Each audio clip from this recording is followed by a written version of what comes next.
Hindi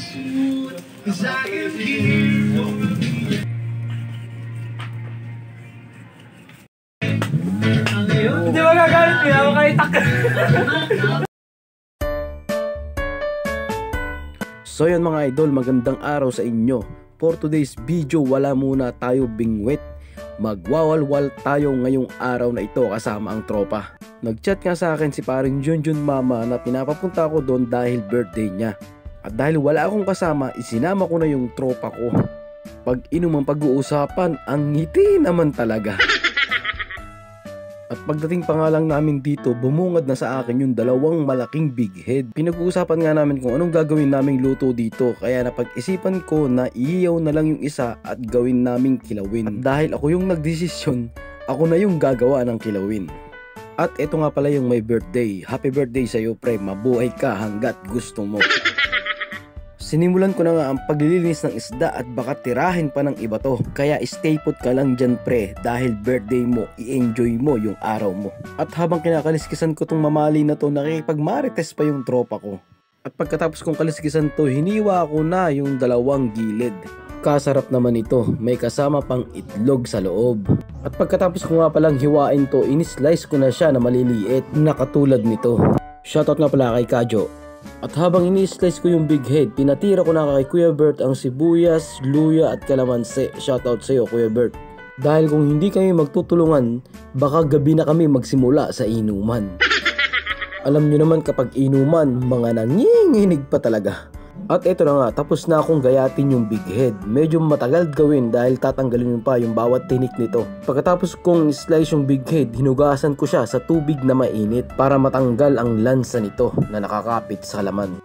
At pagkatapos kong hugasan sa tubig na mainit to, kinuha ko yung laman at ititapon ko yung tubig. At pagkatapos mong alisin yung tubig, hugasan mo siya sa suka para yung lansa tuluyang mawala. At habang ginagawa ko nga to, ang mga tropa ko inip na at gusto nang makainom na. At dahil nga sila'y naiinip na, pinagtulungan na nilang lahat ang paggagayat. Ang haluka po dito ay luya, sibuyas, sili, kalamansi, paminta, betchin, kayo ng bala. At habang gumagawa ako ng kilawin, si paring Emeters naman busy pag-iihaw ng big head. Tala nga pala ako. Ano daw? Okay, ako na. Muna. At pagkatapos kong hugasan to sa suka, binukod ko na yung suka at yung laman. At pagkatapos noon, inilagay ko na tong sibuyas at luya. Kayo nang bahala kung gaano kadami ang gusto nyong ilagay. Mas marami, mas masarap. At dito nga pala sa Talim Island, kapag may birthday, hindi mawawala yung kilawing big head. At talaga namang ito ang hinahanap kapag may birthday yan. At kapag may malakas mamulutan, abay, ilayo mo na. Pagkatapos nyan, inilagay ko na rin yung sangkatutak na sili. Ewan ko na lang kung meron pang lalakas sa pulutan nito. Mas masarap nito kung ilalagay mo siya sa rep, palalamigin mo bago mo ihain. Talagang ang sarap. At habang ginagawa ko nga itong kilawin, meron naman nakasalang na big head na sinalab. At talaga namang kahit ito lang yung pulutan mo sa birthday mo, solve talaga lahat ng tropa mo. Marami na namang 4 ang pababagsakin nito.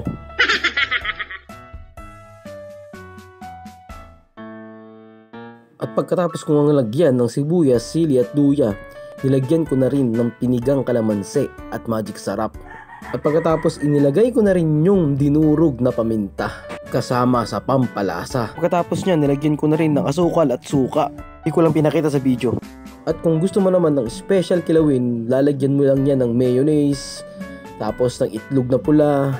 At dahil tropa lang naman ang iinom, hindi ko na ginawang special. Ang papangit naman namin. At dahil tapos na ako sa aking paggawang kilawin, introduce ko muna ang aking mga tropang wasalak. Shoutout kay Kuya Bert, kay Miko, kay paring Richard, kay Kuya Role, kay paring Junjun at kay paring Emeters. Yun lang. At ito na nga yung finished product ng kilawin. Shoutout po kay Felicidad Villanueva at sa Villanueva family from Calamba, at sa anak po niya na si Israel Villanueva from Ilocos Norte. Shoutout po kay Albert Bautista.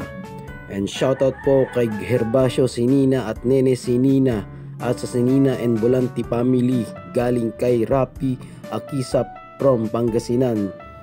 And shoutout din kay Dorilyn Perez from Barangay Limbon. And shoutout din po kay Leandro Torio from Los Baños. And shoutout kay John Robles Leonor from Barangay Lungsad, Binangonan, Rizal.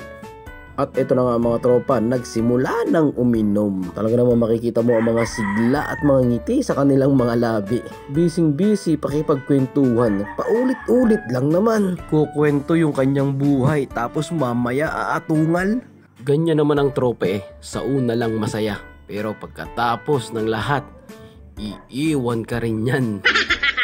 Ang dating masaya, ngayon kami ay 3 na. At yung dating ngiti sa labi, tuluyan nang nawala. Yan ang tropa, Tagay Pamor.